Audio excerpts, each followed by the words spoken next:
নমস্কার প্রিয় দর্শক বন্ধু, কাউন্সিলিং উইথ নৈরিতার নতুন আরেকটি পর্বে তোমাদের স্বাগত। এমন কেউই নেই যার জীবনে কঠিন সময় আসেনি। জীবনে সবাই একবার না একবার কঠিন পরিস্থিতির সম্মুখীন হয়েছে, কিন্তু সেই সময় বেশিরভাগ মানুষই প্যানিক করে, আর তার ফলে সিচুয়েশন আরও বেশি কঠিন হয়ে যায়। তাই প্রথমে তোমাকে চেষ্টা করতে হবে যে কোনো স্ট্রেসফুল সিচুয়েশনে শান্ত থাকার। যত তুমি স্ট্রেসফুল সিচুয়েশনে শান্ত থাকবে, ততই তুমি সলিউশন খুঁজে বের করতে পারবে। আজকের ভিডিওতে আমরা আলোচনা করব কঠিন পরিস্থিতিতে কি করে কাম থাকা যায়। কিন্তু তার আগে তোমরা যদি এই চ্যানেলে নতুন হয়ে থাকো, তাহলে অবশ্যই চ্যানেলটিকে সাবস্ক্রাইব করো।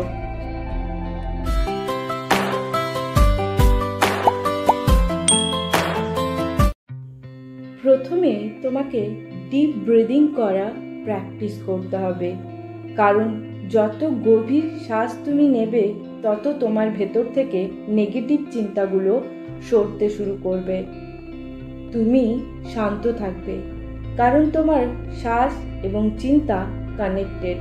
তাই যখনই তুমি কোনো কঠিন সময়ের মধ্যে বা সিচুয়েশনের মধ্যে পড়বে, গভীর শ্বাস বা ডিপ ব্রিদিং করা শুরু করে দেবে। প্রথমে ভিডিওটা কিছুক্ষণ পজ করে একবার প্র্যাকটিস করে নাও, তাহলেই তফাৎটা বুঝতে পারবে। তুমি যতটা গভীরভাবে শ্বাস নেবে, ততটাই ধীরে ধীরে শ্বাস ছাড়লে মাইন্ড রিল্যাক্স হবে। আর রিল্যাক্স মাইন্ড সবসময় প্রবলেমের সলিউশন খুঁজে বের করে। যতটা পারো পজিটিভ কথা ভাববে নিজের সম্পর্কে। টাফ সিচুয়েশনে যত পজিটিভ কথা ভাববে, তত সলিউশন দেখতে পারবে। কারণ প্রত্যেক ভিডিওতে আমি একটা কথাই বলি, তুমি নিজেকে নিয়ে যা ভাববে, তুমি সেই রকম মানুষেই পরিণত হবে। তাই যত কঠিন পরিস্থিতি আসুক না কেন, তুমি যদি তোমার সাবকনসিয়াস মাইন্ডকে পজিটিভলি বোঝাতে পারো এবং নিজে পজিটিভ থাকো, দেখবে কঠিন সময় কাটতেও বেশি সময় লাগবে না। হয়তো সঙ্গে সঙ্গে সমস্যার সমাধান হবে না, কিন্তু কঠিন সময়ে মোকাবেলা করার মতো মনোবল তৈরি হবে, মনের শক্তি বাড়বে। আর এটাই টাফ সিচুয়েশনে তোমার জন্য ভীষণভাবে ইম্পর্ট্যান্ট।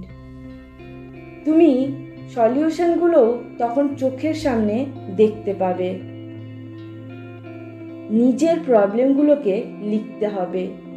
কবে থেকে শুরু হলো প্রবলেমগুলো এবং কোথা থেকে শুরু হলো, কী কারণেই বা এই কঠিন পরিস্থিতিগুলো এলো, সেগুলোকে খুঁজে বের করতেই হবে।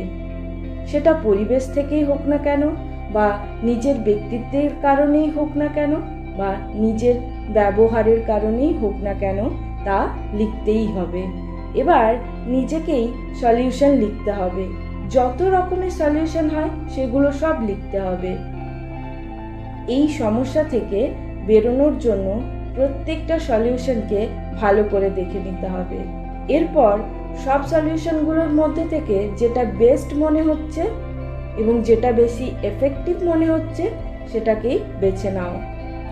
তবে এই স্টেপগুলো মনে মনে করলে হবে না, পেন পেপার নিয়েই লিখে করতে হবে। কঠিন পরিস্থিতিতে নিজের কাছের মানুষদের সাথে সমস্যাটা নিয়ে আলোচনা করো। আর যদি মনে হয় এমন কেউই নেই যার সাথে এই সমস্যাগুলো আলোচনা করা যায়, তাহলে অবশ্যই প্রফেশনাল হেল্প নাও। কারণ এই সময় যে কোনো সাহায্যই তোমার জন্য একটা সাপোর্ট হতে পারে। তুমি অনেকটা রিল্যাক্স হতে পারবে এবং একটা সমস্যা থেকে বেরোতে গিয়ে অন্য সমস্যায় পড়ার চান্স তখন প্রায় থাকবেই না। আর এরকম কখনোই ভেবো না যে এই ব্যাপারে অন্যদের হেল্প নিলে লোকে কি ভাববে, কারণ এই ভাবনাটাই তোমাকে আরও কঠিন পরিস্থিতির দিকে ঠেলে দেবে। যদি ভিডিওটি হেল্পফুল বলে মনে হয়ে থাকে, তাহলে অবশ্যই ভিডিওটিতে লাইক করো।